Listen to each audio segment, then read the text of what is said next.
And then the development of Jordan Williams. I mean, I know he missed a couple games, but getting him back, I mean, he's confident, knows what he's doing.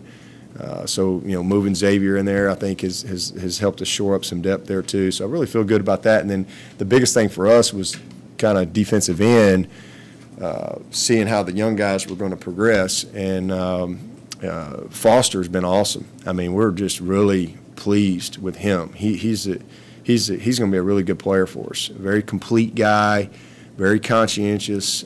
He's a heavy-handed kid, and you know, just very dependable. And then Logan Rudolph, same thing, redshirt freshman. He's a guy that's got one gear, and it's same thing, very dependable, really understands what we're doing. He's gotten some experience now, and then Xavier Thomas is just, I mean, wow. I mean, he's played 6 games now, and you know he doesn't look like a freshman out there, and so there's no question he's been one of the brightest spots on our team, and so being able to have you know, those 3 guys in particular, and then Chris was hurt a while, kind of getting him back in the mix from a depth standpoint.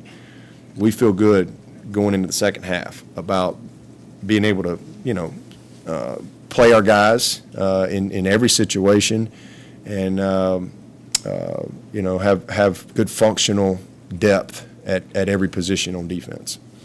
Over the past several years, this game between Clemson and NC State has gotten pretty contentious. You have players stealing towels and coaches alleging illegal laptops. What's your message to your team in terms of keeping players stealing towels and coaches? You said coaches. I haven't alleged any laptops. I did want an investigation on the towel stealing. And Dave sent me some Adidas towels back and apologized, and I'm like, well, these are Adidas. These aren't even our towels. So I guess Chubb still got them hung up in his apartment, wherever he is, who is he with? Who's he with? Broncos. They're in Denver somewhere. But no, you know, this is an incredibly competitive game for sure for both teams. Both teams want to win.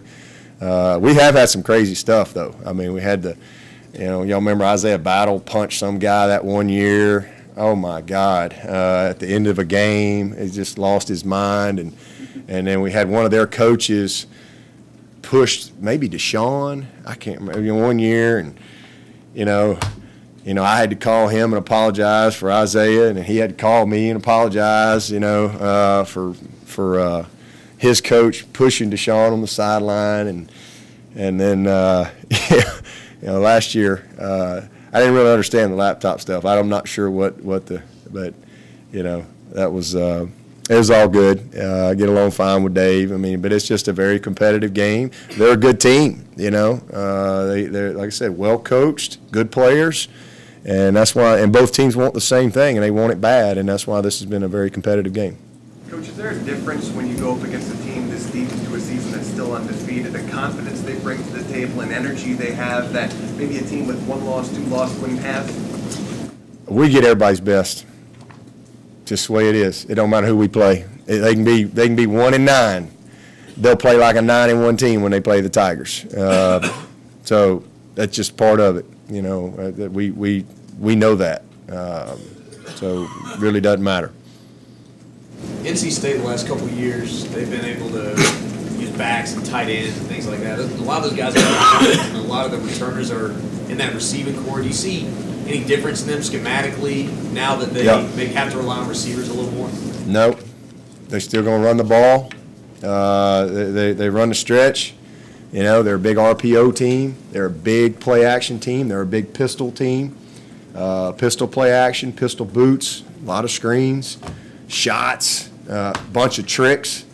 I think it's on our breakdown. I think it's about 14% of their offense are tricks. What we would call some type of trick. Flea flickers, double passes. All kind. I think it's just they call that stuff to help them. They want it to hit, but even if it doesn't hit, they feel like it helps them. Keep an edge on, keep a defense on edge a little bit. and future defenses that they're going to play down the road. So, but they do what they do. You know, I mean, they're a lot of motions and shifts, and the biggest difference this year, I think that they're really high on their receivers, and they should be. These are really good players, very, very skilled guys that they have. But probably the biggest difference is they're a little bit more – they've always been a heavy 11 personnel team. They're a little more 10 personnel this year as opposed to 12. You know, which they still get into some 12, but breakdown percentage-wise, it's not – it's a lower percentage than it's been in the past. You know, that big number 42 and 6, them two tight ends they got, they're good players, but I think they've featured their receivers a little bit more. And this quarterback is he makes everything go. But it's all built off the run game. It's all built off of that. Do you see Xavier Thomas's role increasing some? It's already increased. I mean, his role's already increased from the beginning of the season through the first 6 games. Y'all have seen a lot more of him, and we've created some packages where he's been in there, and it ain't going to decrease. That's for sure. I mean, he's earned the opportunity, and it just helps, you know.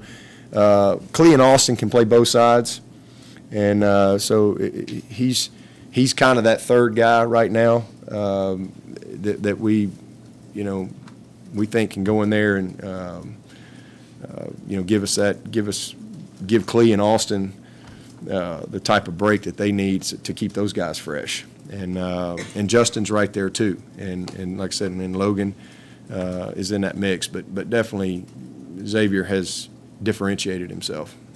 You obviously knew you had a good one in Justin Ross, but just the way he's picked things up and what he's done, has he maybe even exceeded your earliest expectations? Oh, he's definitely exceeded my expectations. You know, I knew he was a physical, you know, just physically gifted, phenomenal athlete, but you just don't know how guys are going to process things. You don't know how guys are where are they going to be technically and fundamentally when it comes to what you have to do at this level. You know, nobody's pressing Justin Ross in high school. You know, and most of those guys struggle when we get them because the guys we get are always the best athlete on the field, and if they do have somebody pressing them, then there's usually somebody over the top. You know, so we don't see many. They don't see much just true press technique, man-to-man, one-on-one, and so they don't have to really play with their hands very much. And so their release techniques usually take a little longer to develop in a receiver, and the coordination of their hands, their eyes, their feet, and everything kind of working together in sync where it's not robotic. It's just it's reaction. And you just don't know till you start coaching a guy. And then you throw on top all the scheme, the speed of the game, and he was amazing right out of the gate. His ability to process things, learn it, but more importantly, his how advanced he was technically. I mean, he really picked things up quickly from a coaching standpoint, and his ability to play with his hands. I mean, he's a strong physical kid, but what makes him really special is his ability to redirect. You know, he's not a straight line guy. He can really change direction in a hurry, and so his lateral quickness is pretty special. And then just again his coachability, I've been very pleased with him. So that's why you've seen him. I mean, he's just because the rest is kind of easy, but the hard stuff has come easier to him than I anticipated. Piggybacking off of that, he was telling us that he obviously waited till his mom got home to make his recruiting decisions. Just logistically, how did you sort of form a relationship with his mom? Did you wait until she was back from being deployed? I actually talked to her while she was gone, and like the first time I talked to her on the phone, she was gone, and he had come up here. I think his coach had brought him up, and so for the first time, and then she got home like in the summer, and so from that point on, you know, she was great to communicate with, his whole family, and you know, his aunt was up here as well a lot, and but you know, he took his time in the whole process and went through the summer and all into fall, and you know, I think it was early December where he told me he was kind of leaning our way. So I felt good about him, and but you know, you never know, especially recruiting a kid from Alabama and the type of pressure that they're under in that state. You know, Alabama, Auburn, and all that stuff. But this is what he wanted to do, and it's worked out great.